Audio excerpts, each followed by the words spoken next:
हिमालय के ऊंचे शांत और बर्फ से ढके शिखरों पर शिवजी गहरी तपस्या में लीन थे। चारों ओर केवल हवा की हल्की सी सरसराहट और बर्फ के कणों की चमक थी। देवता उनके जागरण की प्रतीक्षा कर रहे थे, क्योंकि संसार में असंतुलन पड़ रहा था। इसी बीच इंद्रदेव ने कामदेव को बुलाया और कहा, हे कामदेव, केवल तुम ही हो जो महादेव की तपस्या भंग कर सकते हो। संसार को उनकी आवश्यकता है। कामदेव ने प्रणाम किया और हिमालय की ओर उड़ चला। वह धीरे धीरे शिवजी के पास पहुंचा। महादेव मूर्तिवत स्थिर थे, निश्चल, निर्विकार, केवल ध्यान में मग्न। कामदेव ने अपना पुष्प बाण निकाला। वह बाण जो सुगंध, प्रेम और ऊर्जा से भरा हुआ था। उसने ध्यान से उद्देश्य साधा और एक हल्की सी हवा में वह पुष्प बाण शिवजी की ओर भेज दिया। जैसे ही बाण महादेव को छूता है, एक हल्की सुगंध चारों ओर फैलती है। बर्फ के फूल झड़ने लगते हैं। हवा में एक कंपन उठता है और शिवजी धीरे धीरे अपनी आंखें खोलते हैं।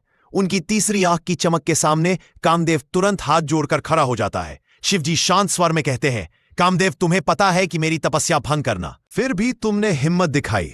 बताओ, तुम्हें किसकी चिंता है?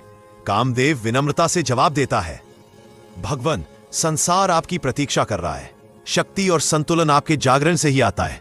शिवजी मुस्कुराते, ठीक है, यदि संसार को मेरी आवश्यकता है तो मैं उपस्थित हूं।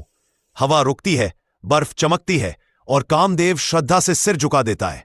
हिमालय फिर से जीवंत हो उठता है, क्योंकि महादेव अब जाग चुके थे। शिवजी के लिए लाइक, सब्सक्राइब और बेल आइकन को दबाएं।